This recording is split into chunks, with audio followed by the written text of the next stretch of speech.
Jesus, depois de ser batizado, aí Mateus 4:1 diz: a seguir, ou seja, depois do batismo, foi Jesus levado pelo Espírito ao deserto para ser tentado pelo diabo.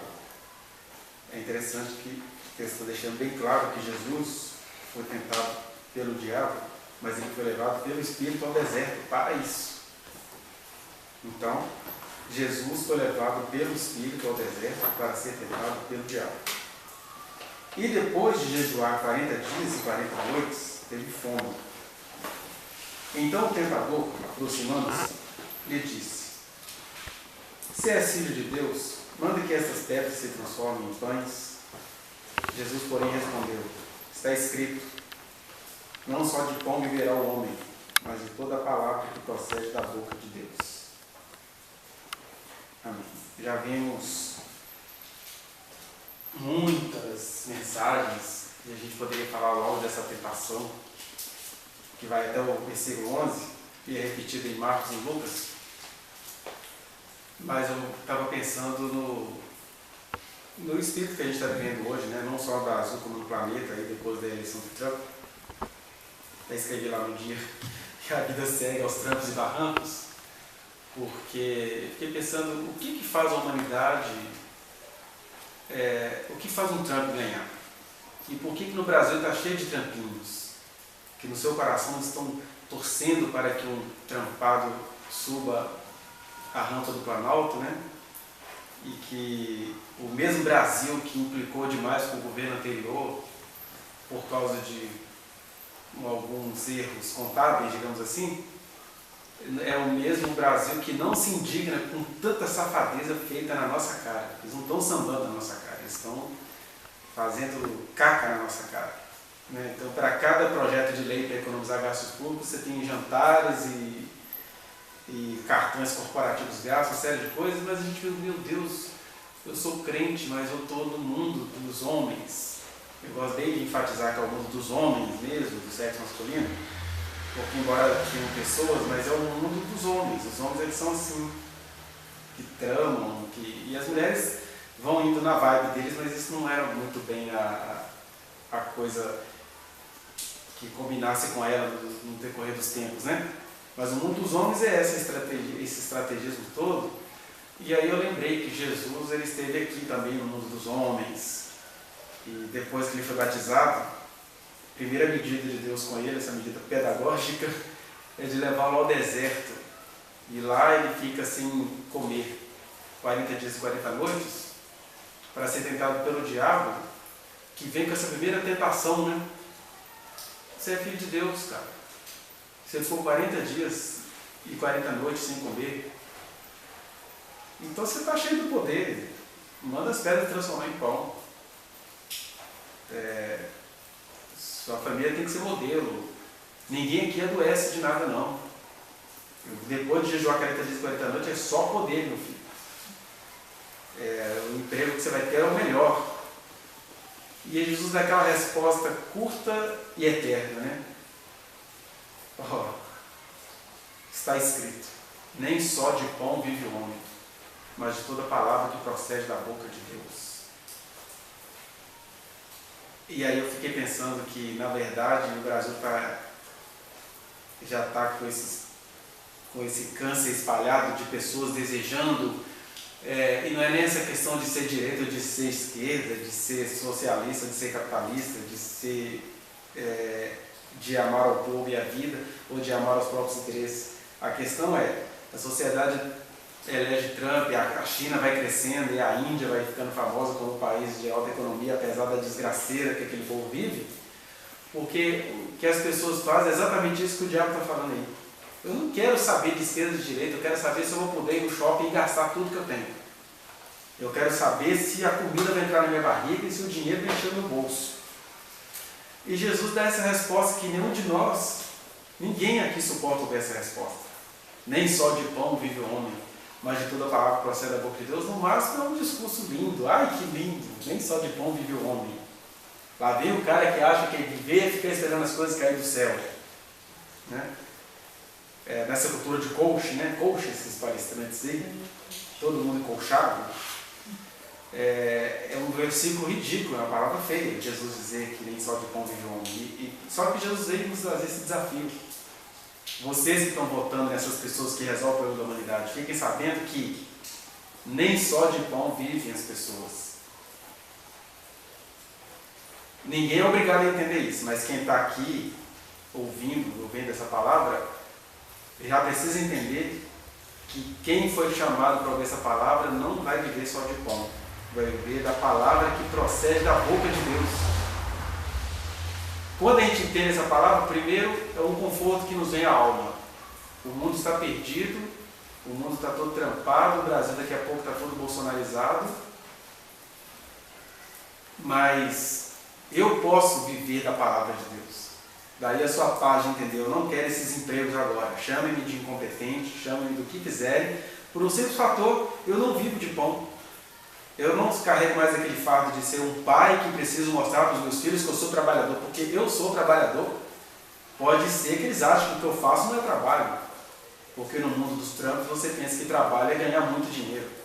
No mundo dos trampos não tem tempo para você pensar, filosofar. Aliás, todo governo ditatorial, incluindo o do Temer, a primeira coisa que eles querem mexer é com as ciências humanas, porque ciências humanas te fazem pensar. Esse pessoal fica aí à toa. O à toa que eles querem dizer é o pessoal que fica pensando, porque quem pensa produz, e quem produz transformação social.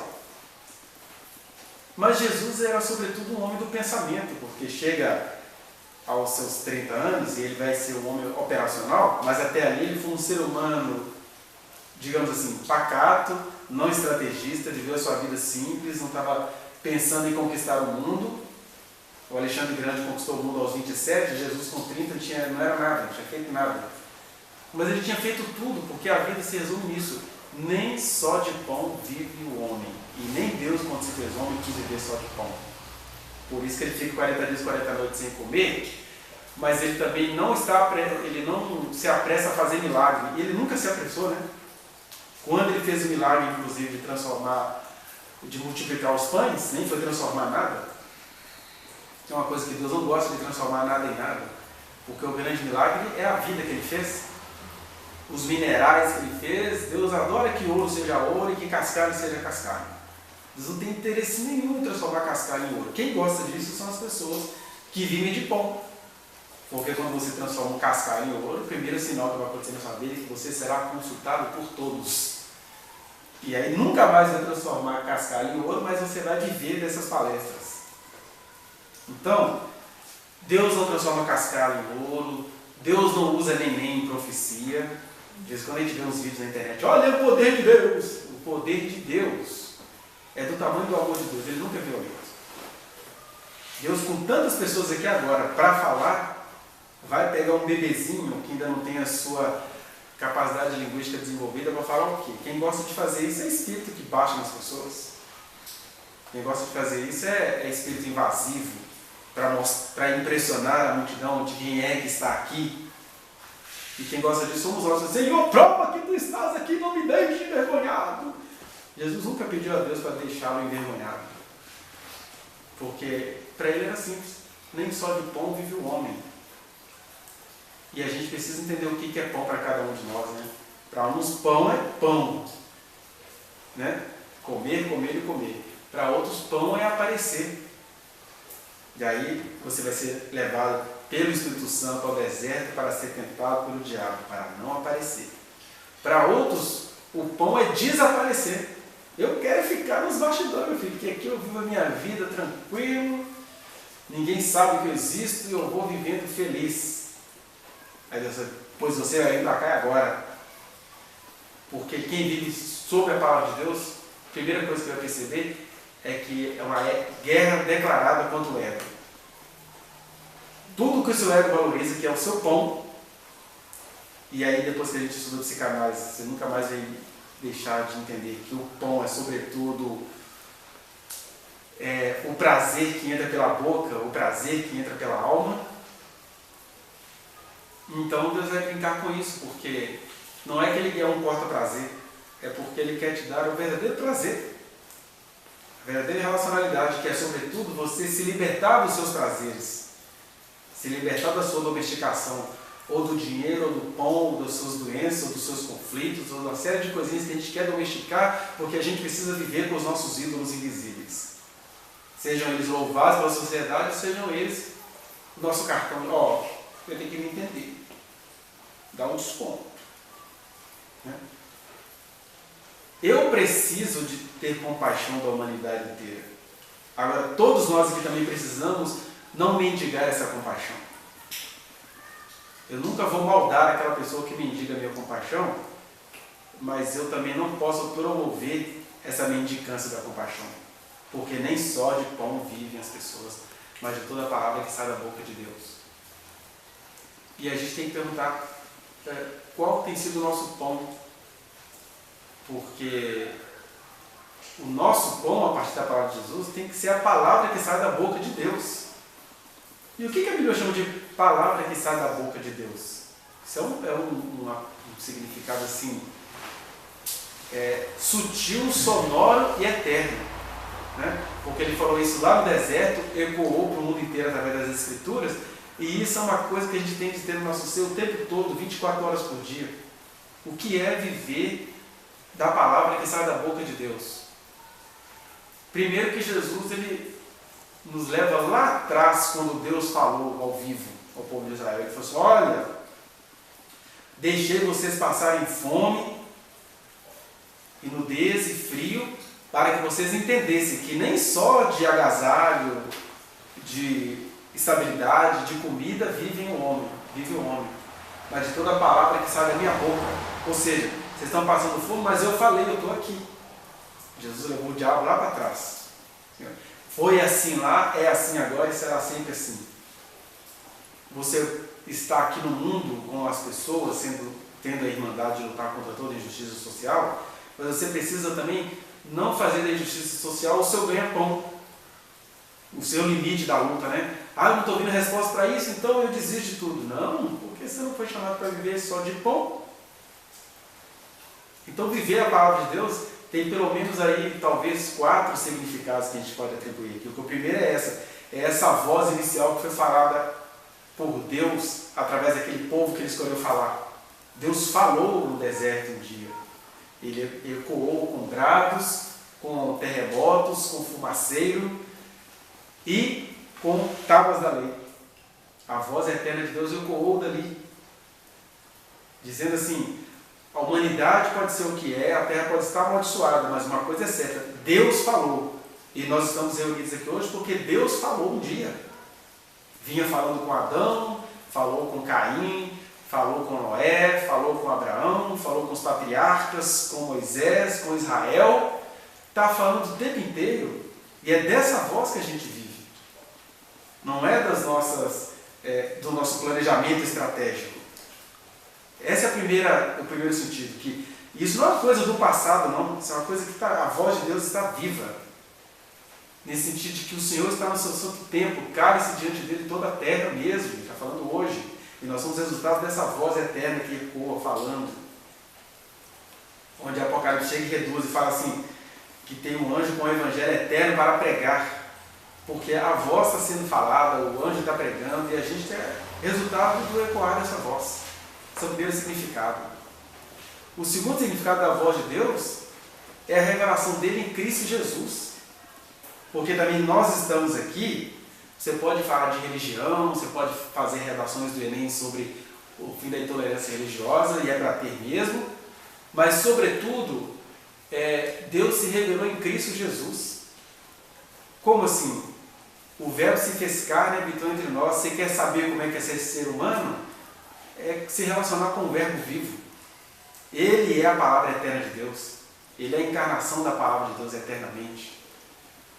E ele disse que a gente não deveria viver só de pão, porque ele não viveu. Ele viveu da palavra do seu Pai, que no caso dele como pessoa, como existente, a partir dos seus 30 anos, o que aconteceu com ele? Ele estava sendo batizado e uma voz falou do céu, a voz eterna de Deus: este é o meu filho amado, em você eu tenho o meu prazer. Aí a partir dali ele vai para o deserto, o diabo tenta ele, e ele fala: eu não vivo só de comer e de beber, eu preciso até comer, beber, ganhar pão, pagar meu aluguel, garantindo os estudos, mas se nada disso der certo, já deu. Que doideira. Porque a voz que clamava no deserto através de João Batista ecoou e falou: esse é o meu filho amado, então eu estou nele. Eu não preciso ter mais certeza nenhuma, porque eu já estou nele. Então, Deus, como existente em Cristo Jesus, baseou toda a sua vida e seu ministério público naquela voz que falou no dia que ele foi batizado. É dessa palavra que eu vivo, e quem vive dessa palavra jamais vai precisar transformar uma coisa em outra. Então, a voz de Deus falada em tempos longínquos no deserto, Jesus, a revelação de Deus em pessoa, e a terceira voz, que eu acho que nós aqui presentes, esse pequeno grupo presente precisa levar bem a sério, é exatamente a Escritura. Eu te dou 1000 motivos para não ler a Bíblia. A Bíblia é um livro muito mal escrito, é um livro machista na sua formação.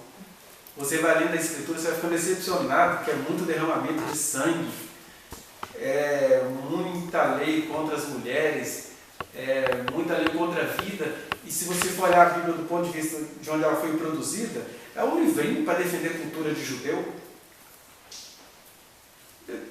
Né? Mas eu te dou o único motivo para ler na Bíblia. Ela é a palavra de Deus. Porque o que faz da Bíblia a palavra de Deus é exatamente toda essa listagem de falhas que a gente pode apontar nela. É um livro que, do ponto de vista literário, você tem dois extremos. Você tem uma biblioteca feita aos trancos e barrancos, um horror. E você tem um talismã cultural, onde as pessoas não leem, não se interessam, não querem nada, mas usam na contra os outros o tempo inteiro. Nós vivemos um país agora onde a Bíblia é supositório, né, para colocar nos gays, nos travestis. A Bíblia é espada para se enfiar na garganta de todo mundo que você não suporta. A Bíblia é escudo para você, não é para você se defender, não, é para você massacrar os outros com escudo. Com escudo é um instrumento de defesa, mas a gente usa a Bíblia para acabar com todo mundo e sair como vencedor. E a Bíblia agora está sujeita ao artigo 5º da Constituição Brasileira. Né? Diante de ler qualquer referência bíblica, você tem que citar a Constituição, porque você está num país laics. Um país laics, né? Todo mundo curtindo tudo, não é de laico. Curtindo o próprio ego espelhado nas páginas sociais. Mas por que a Bíblia é a palavra de Deus nesse sentido? Sabemos que a palavra de Deus, no seu sentido pleno, é Jesus de Nazaré. Mas a Bíblia é uma das manifestações da palavra de Deus. Primeiro que Jesus, no texto que a gente está citando, ele fala isso. O diabo chega para ele e fala assim: gente, a vida é show. Olha só, você veio de uma jornada, resistiu à tentação de comer, agora que você é o chefe de todo mundo e filho do homem, é só transformar a pedra em pão. Aí o que Jesus faz? Está escrito. Que para a gente seria: está dito, está consumado, está escrito, nem só de pão vive o homem. Jesus usou a Escritura, porque é quando você vai ler nesse livro todo falho, todo esquisito, todo estranho, é nessa atividade, e não é na filosofagem, é na atividade, que você vai descobrindo que a palavra é de Deus. Por que ela é a palavra de Deus para nós, para todo aquele que crê? Porque ela em si não vai te ensinar nada, mas é ali que estão as memórias das intervenções de Deus na história do povo. Que você acreditando ou não, você vai acreditar, porque depois que você lê aquelas coisas começam a acontecer na sua vida também. Você fala assim: olha, eu sou parecido com o profeta Daniel. Porque quantas histórias que eu poderia contar, esse cara é cheio de história. Eu não sou cheio de história não, estou contando o que eu vivi. Mas eu só tenho essa firmeza naquilo que eu estou dizendo porque eu li lá. Né? Eu só conheço as histórias de Jesus, e com isso eu me apaixonei mais ainda por ele, porque eu li lá. Então, com toda a falha humana do livro, ele é a palavra de Deus por quê? Porque apesar dele ser um livro tecnicamente humano, ele carrega essa graça que não é no livro em si, é nessa dinâmica do livro está escrito, e de cada pessoa que se relaciona com Deus também lê o livro. Aí você vai vendo Deus no livro. Aí todas as mortes para você têm um outro sentido. Todos os legalismos para você vai sendo esclarecimento do que é a graça do Senhor. Todas as canseiras que você lê lá, como eu já estou lendo por algumas dezenas de vezes o livro de Êxodo, todas aquelas canseiras te trarão mensagem porque a letra já passou. Eu leio a Bíblia porque eu tenho um relacionamento com Deus. Eu não tenho um relacionamento com Deus porque eu leio a Bíblia. Essa é a idolatria. Então, o convite é, a gente nessa geração precisa ler a Bíblia. A Bíblia não salva ninguém. Mas se você tem entendimento, tem inteligência, tem graça, tem saúde para ler tanta porcaria que você lê na sua vida, é uma judiação contra a sua alma não ler a Bíblia. Se é uma questão de preguiça cultural e maldição espiritual, um jejumzinho bobo, um capítulo da Bíblia por dia, nada mais, nada menos. Você vai ler a Bíblia em 3 anos e 3 meses. Se a pessoa mais velha que tiver 40 anos, com 43 anos você já terá lido a Bíblia inteira. Se você ler só um capítulo. Mas o Espírito Eterno que habita, não as Escrituras, mas o seu ato de lê-la, vai se revelar para você de uma maneira que você nunca imaginou, e toda a criatividade brotará. Então, a palavra de Deus é essa, é esse Deus que fala eternamente, é esse Deus que se revela em Cristo Jesus, que é a nossa palavra, que é a partir de Jesus que a gente lê as Escrituras. São as Escrituras também, porque você vai se reatualizando, vai crescendo. Isso é uma coisa tão simples, mas que a gente tem que ficar toda hora lembrando, porque você vive numa cultura, por exemplo, eu sou psicólogo, tenho colegas que eles leem Freud religiosamente, porque isso é importante para a profissão deles. Eu estava vendo uma entrevista maravilhosa do Ciro Gomes, se você gostando dele ou não, ele é professor de Direito Financeiro, e ele dando todos os fundamentos teóricos das suas coisas que ele estava falando lá, aplicando isso à política, porque ele fala, o Aécio Neves não leu livro nenhum durante os 30 anos, eu estou lendo, ele fala assim categoricamente, seguro o que ele está fazendo. Você vai ver um professor de qualquer disciplina na escola, ele tende a ler religiosamente. Aqui em casa eles não me aguentam, porque as TVs que eu mais assisto é TV Senado e TV Câmara. E eu faço isso espontaneamente, porque faz parte da minha função. Né? E essa mesma espontaneidade que profissionais têm para ler obras de Freud, obras filosóficas, obras jornalísticas, obras políticas, que maldição é essa que há na gente, que diz crer em Deus, não faz uma leitura pobre que seja das Escrituras. Né? É como eu disse, você pode ter todas as críticas a fazer a ela, e a tudo que a humanidade fez usando dela como tem feito hoje. Agora, não lê-las é um pecado capital para aqueles que conhecem a Deus e não querem ler as memórias das suas verdades.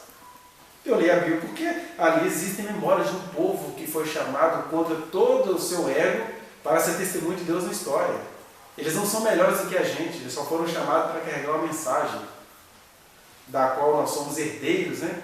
E que a gente tem uma chance agora de carregar essa mensagem muito melhor, sem as oficialidades, sem aqueles cultos, sem aqueles ritos, sendo um sacrifício vivo, santo e agradável a Deus. Por isso que ler as Escrituras também é palavra de Deus. Entenda o que eu estou falando.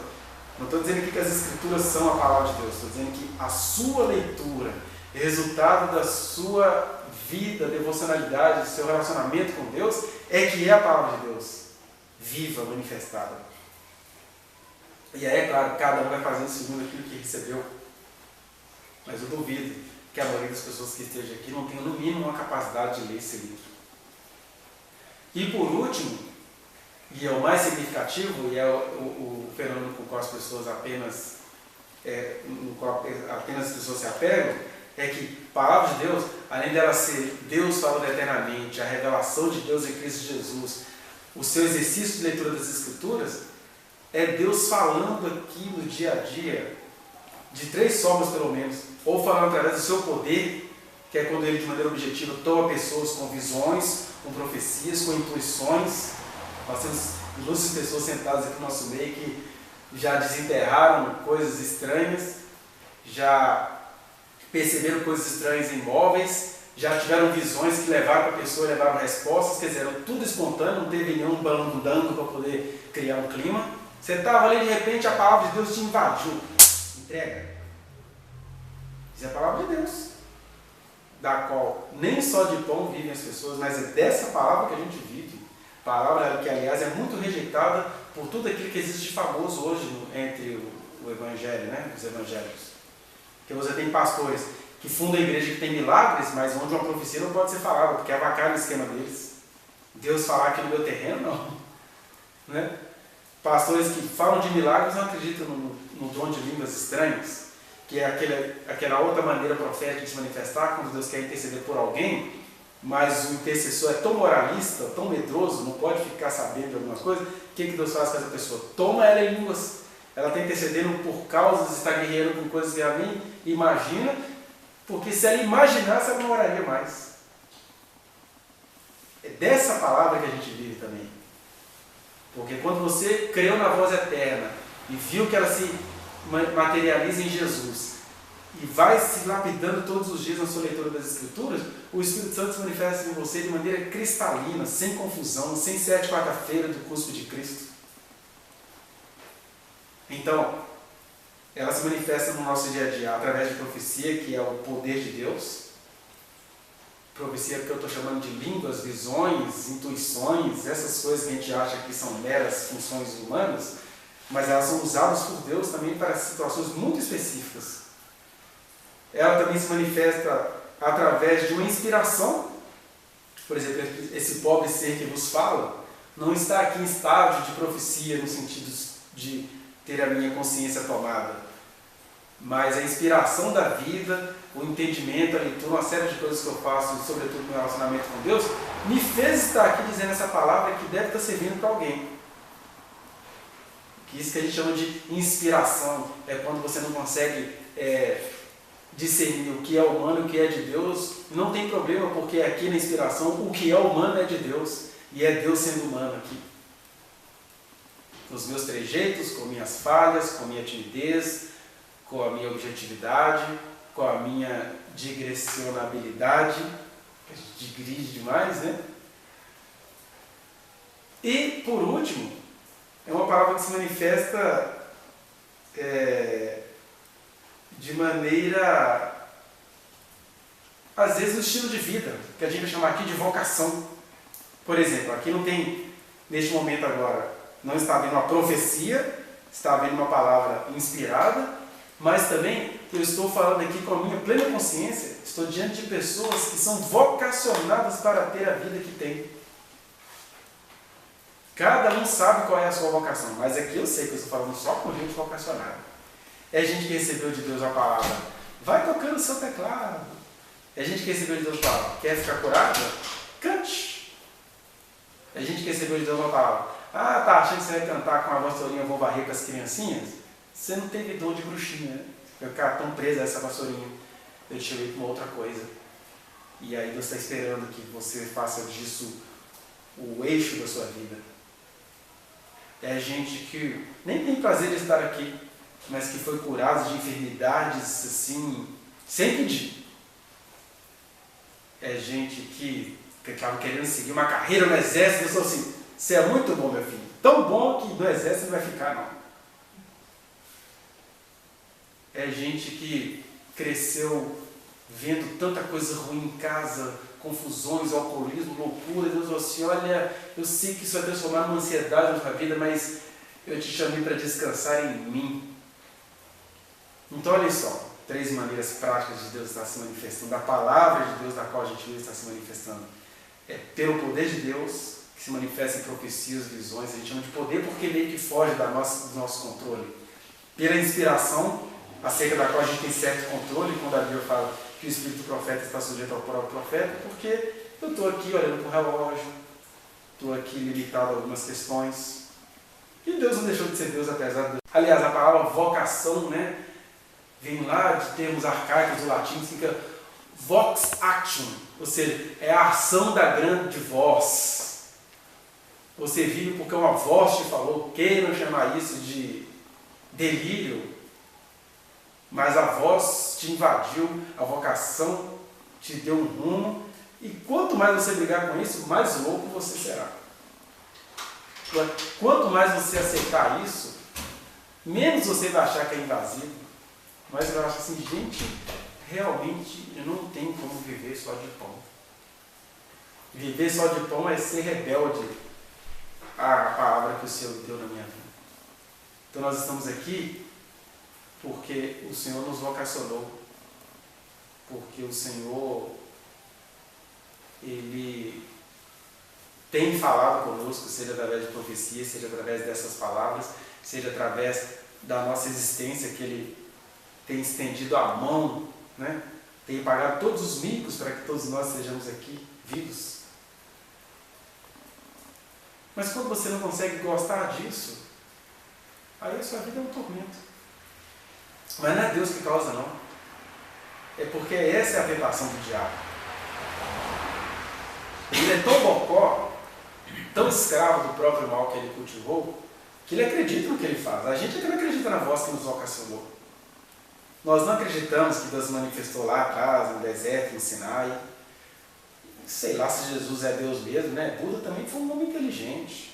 A gente coloca Jesus numa disputa de homens inteligentes e grandes. Mas um homem, Buda nunca falou isso, Allan Kardec nunca falou isso, o filósofo que você mais admira nunca falou isso, Jesus falou. Quem tem sede, vem a mim e beba. Eu sou a porta das ovelhas. Eu sou, repetindo o eco da voz lá do Sinai. Quem que eu vou dizer para eles que o Senhor é? Eu sou.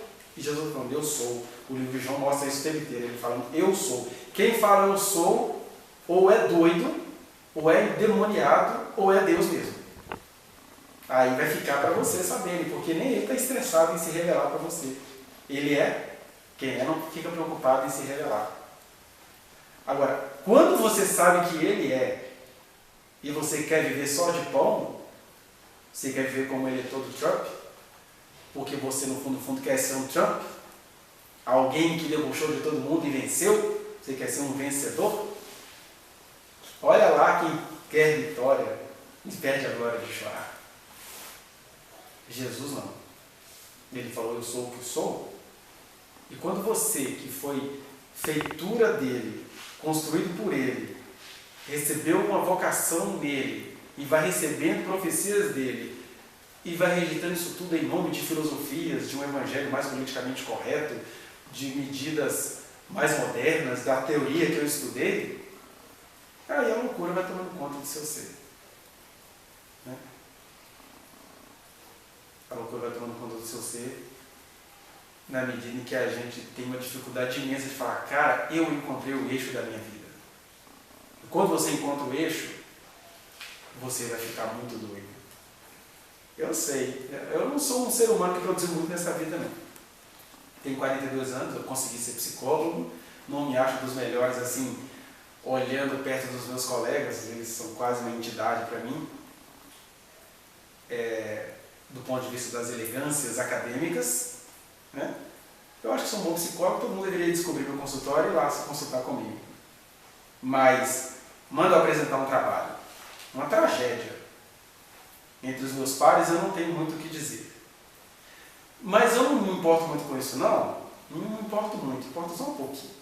Eu não me importo muito com isso, não, porque na verdade, psicologia, estar falando aqui, ali, ou seja lá o que for, isso é secundário, porque eu encontrei o eixo da minha vida, encontrei lá na minha adolescência.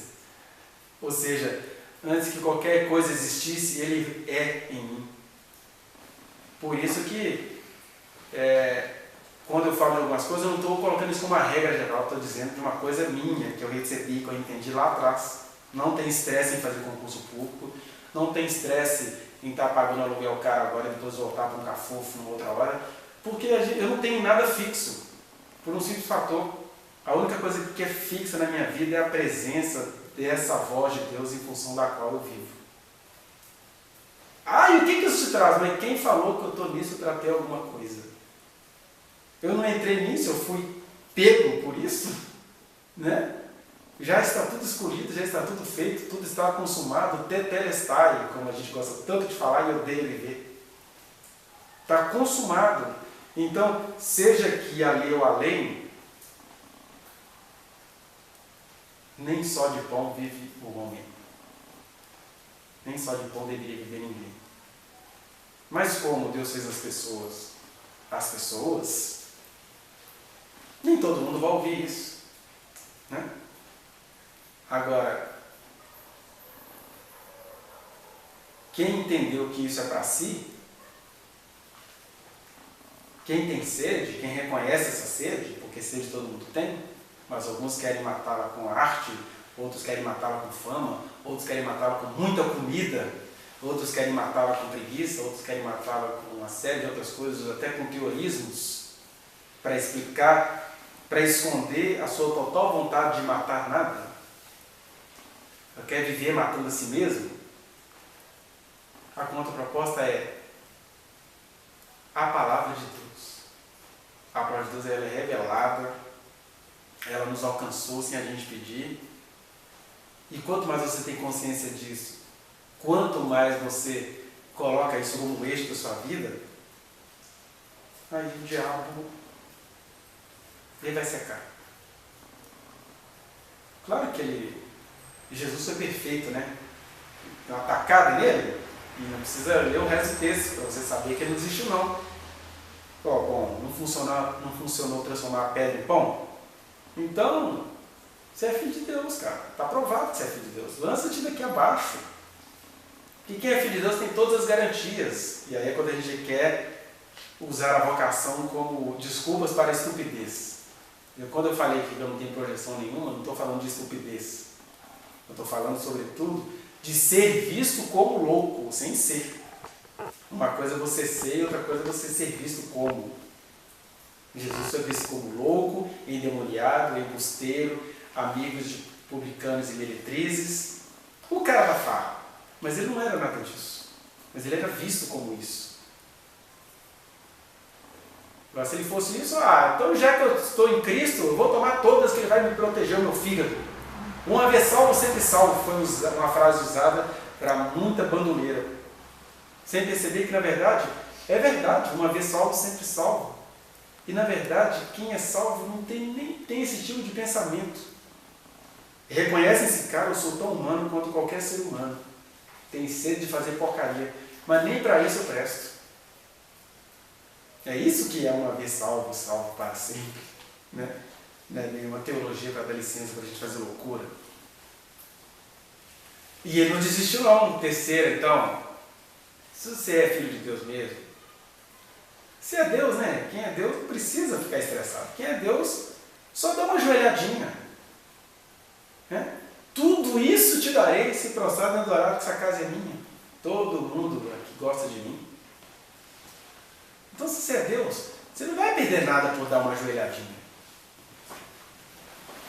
Então, resistindo à tentação de fazer a análise dessa frase capetônica, eu só quero mostrar assim que as tentações não param. Elas não param.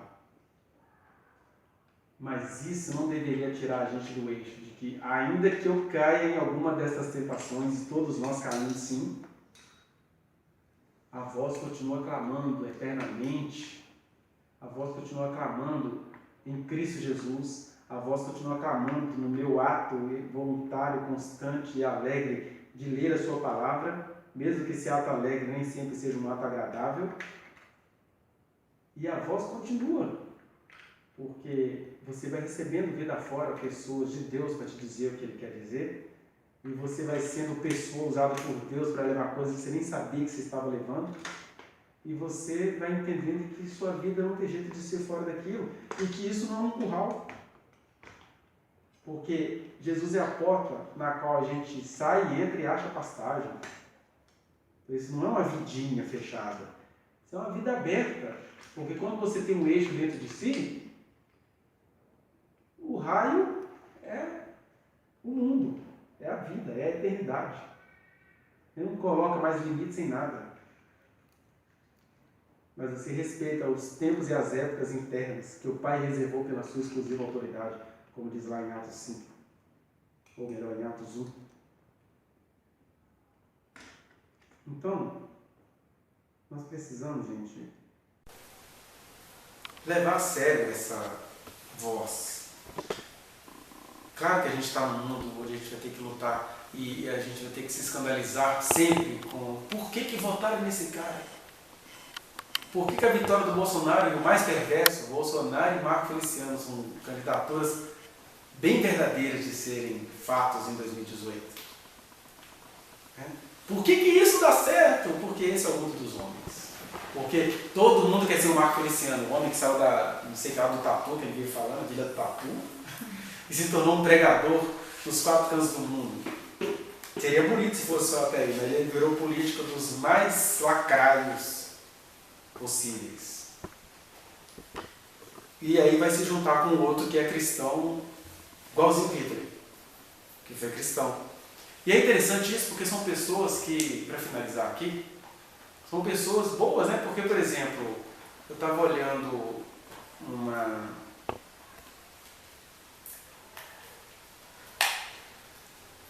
essa coisa da... Por exemplo, essas reformas que o Brasil está falando aí, né? Querendo fazer. Às vezes são pessoas bem intencionadas, elas nem entendem por que está todo mundo indignado. Não, eu quero salvar o Brasil. Que é isso, mas na verdade, quando você vai depurando é que você vê o que está escondido por trás daquilo. Que, aliás, todo mundo que vai fazer essas reformas, nada vai atingi-los, né? Nenhuma dessas reformas vai atingi-los. De vez em quando você ouve gravações lá falando que o negócio é cortar o horário do almoço, porque o americano trabalha com uma mão e lancha com a outra. Tem essa declaração do diretor da Fiesp lá, o presidente da Fiesp. Esse é o projeto oculto deles. Né? Mas eles dizem, vocês estão falando mal de mim, eu estou querendo arrumar as contas públicas. Que é arrumar as contas públicas, enquanto o arrumar as contas públicas não atinge as contas individuais deles. E aí quem fala, não, vocês estão fazendo tumulto, a gente quer promover a paz. Paz enquanto a plebe rude fica calada, eu vou mantendo meu status. Né? Então a gente que tem consciência dessa vocação precisa não só se escandalizar com isso, mas lutar em relação a isso. Agora, isso não é o eixo da minha vida. Não é nessas coisas que eu vou parar. Né? Eu faço isso como um ato de compaixão como Jesus, que falava que o orgulho dele era dizer, o evangelho está sendo pregado aos pobres. Quando João perguntou assim, pergunta lá para ele se ele é o Filho de Deus. Ele era o Filho de Deus, carregava a voz de Deus em si, ele era a voz de Deus, falava da voz de Deus na palavra, né? Ouvistes que foi dito, não adulterarás. Então a voz de Deus agora vai ecoar isso. Eu, porém, vos digo, ampliando. E ele tinha a voz de Deus em profecias, porque magos do Oriente vieram trazer para ele incenso, ouro e mirra. Pessoas instintivamente, umas inspiradas por Deus, outras pelo diabo. Bem-aventurada aquela que te deu a luz. Bem-aventurada que faz a vontade de Deus e aguarda para aquela voz dos diabinhos disfarçados de bondade. E ele que sabia qual era a vocação dele, ele foi obediente até a morte e morte de cruz, ainda que o nosso raciocínio humano fala, puxa, que Deus ruim, fazer um homem vir aqui para morrer morte de cruz. Isso é a gente que pergunta com a nossa mente pobre, porque para Jesus estava tudo resolvido. Então, ele que fez isso tudo, manda a resposta para o João Batista. Olha, fala lá para o João, os cegos veem, os paralíticos andam, os mortos ressuscitam, e aos pobres está sendo pregado o evangelho do reino. Sabe, pobre, isso que a gente não gosta, porque o pobre não gosta de pobre. Por isso que o Caco Antônio citando do céu, tem horror a pobre, porque todos nós temos horror a pobre. Pobre, palavra. Aí Jesus chega e fala assim, bem-aventurados pobres. Aí Jesus então pregou uma foto de ascensão social. Isso é o seu discurso lógico, greco-romano falando. Jesus estava brincando ali com a semântica da palavra pobre. Tem desde o pobre que não se sabe por que nunca vai conseguir enriquecer, ou até aquele pobre que se sabe pobre, mas se enriquecer é sacanear com a vida, por isso ele decidiu não se enriquecer, ou aquele pobre que era milionário, como Francisco de Assis, e virou São Francisco, amigo do fogo e dos animais, e tem aquele pobre que ele é uma riqueza em pessoa, mas ele não sabe ganhar dinheiro. Mas esse é um pobre de espírito. Olha, pobre de espírito, bem-aventurado é você, porque seu é o reino de Deus. Então não tem nenhum discurso demagogo de Jesus, não. É pobre nesse sentido. Eu sou pobre. Eu acho que eu sou o cara mais pobre da minha família. Porque até a minha irmã que é tão pobre quanto eu, ela investe nas coisas dela, no time dela, na cervejinha dela, no comércio dela. Eles estão felizes. Eu sou um pobre de espírito por os critérios da minha família. Mas, quando você ouve a voz eterna, é bem-aventurado. E quando você é visto como pobre, é assim. Quando você está lá vivendo a sua pobreza de fato, aí você está sendo visto como aquele que não tem futuro, que mora na realidade. Aí quando você abraça as dinâmicas da vida e aluga uma casa, aí você está fazendo isso por mentidez, porque não assume a sua condição. Então qualquer coisa que você fizer, aí Jesus fala assim, não se preocupe, de vocês é o reino de Deus, porque qualquer coisa que eu fizer, eu estou lascado também como vocês. Você segue um homem lascado, mas que passa imune. Passa imune. E até eu dizer isso é perigoso, porque está parecendo então que eu estou dizendo que eu sou o melhor da minha família. Não. Talvez na melhor das hipóteses eu sou alguém que carrega uma mensagem que talvez vai servir para a minha família, para quem quiser ver depois. Mas melhor do que eles eu não sou nunca. Né? Mas como palavra é palavra e imagem é imagem, Jesus não estava nem para as duas e falou assim, bem-aventurado o pobre, vá dizer para o João Batista, o Evangelho está sendo pregado aos pobres. Entenda ele o que ele quiser entender dessa palavra pobre. Porque bem-aventurado é aquele que diz, Senhor, eu sou pobre. E não tem nada a ver com pobreza de espírito, tem a ver com, eu sou pobre e necessitado. Quem disse isso foi um rei, Davi. Eu sou pobre e necessitado, mas o Senhor cuida de mim. É legal demais, porque ele era o rei de Israel e ele não perdeu a consciência de que ele era pobre e necessitado. Porque o que as riquezas podem nos dar? A não ser dinheiro para curar, para tratar o câncer. Né? O que a riqueza pode te dar? A não ser dinheiro para administrar uma síndrome muito pior do que a que você acha que você tem. O que a riqueza pode te dar? A não ser uma cegueira terrível para você zombar de quem não conseguiu chegar à sua condição. Por isso que ele também fala, o mesmo que diz que o Evangelho está sendo pregado aos pobres, também diz, não fiquem aflitos, gente, porque é mais fácil um camelo passar no fundo de uma agulha, olha o tamanho da impossibilidade. É mais fácil o camelo passar no fundo de uma agulha, diria o nordestino, no furico de uma agulha, do que o rico entrar no reino de Deus. Porque nós somos seres sensíveis, sensitivos. E aí a nossa pobreza faz isso, né?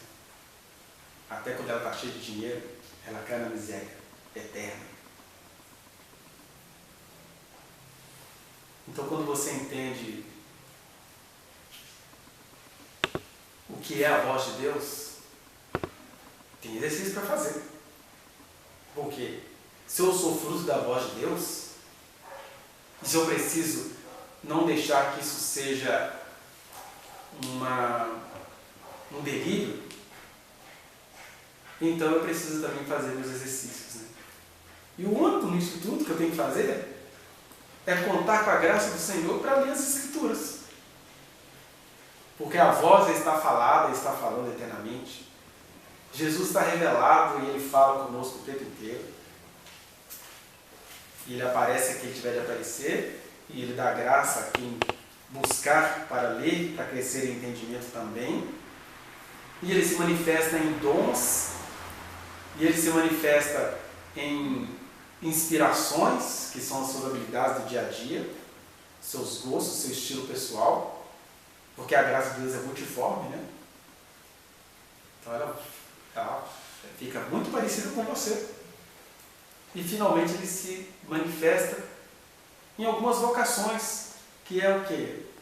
Puxa, quem é que você reconhece como uma pessoa que diz assim, cara, eu olho para ali e eu vejo Deus ali? É Deus falando. A gente precisa ter isso em mente. Quem são as pessoas? É que eu, graças a Deus, eu consigo olhar muitos sinais da minha vida aqui. Né? É esse que é o sinal da palavra de Deus através de uma vocação. E todo mundo aqui tem muitas histórias para contar. Mas todos nós precisamos partilhar de uma só história. E hoje a gente merecia fazer uma ceia por causa disso. Porque só tem uma história que a gente pode compartilhar aqui. É que é o Verbo que se fez carne que habitou entre nós, cheio de graça e de verdade, ele não habitou entre nós, ele habita em nós. Daí a gente tem que partir o pão e beber do vinho como memória da vida dele aqui. Que o Verbo fez 33 anos e foi. O homem judeu, 33 anos. Mas o Verbo está aqui. Você só tem esse motivo para deixar de ser quem você é. Para sair do buraco no qual você está. Para parar de se esconder nas falhas de quem você quiser esconder. Porque todos nós temos um motivo para nos escondermos. Acabei de falar, nós temos um motivo para não ler a Bíblia. Ou livro ruim. Ou livro ruim. Mas é exatamente naquele fracasso de produção literária que se manifesta o poder de Deus. Para todo aquele que relaciona com ele, lê aquelas memórias históricas. Então, que nós possamos assumir isso no nome de Jesus. E eu acho que falar mais do que isso é pecar. Então, vamos agradecer ao Senhor.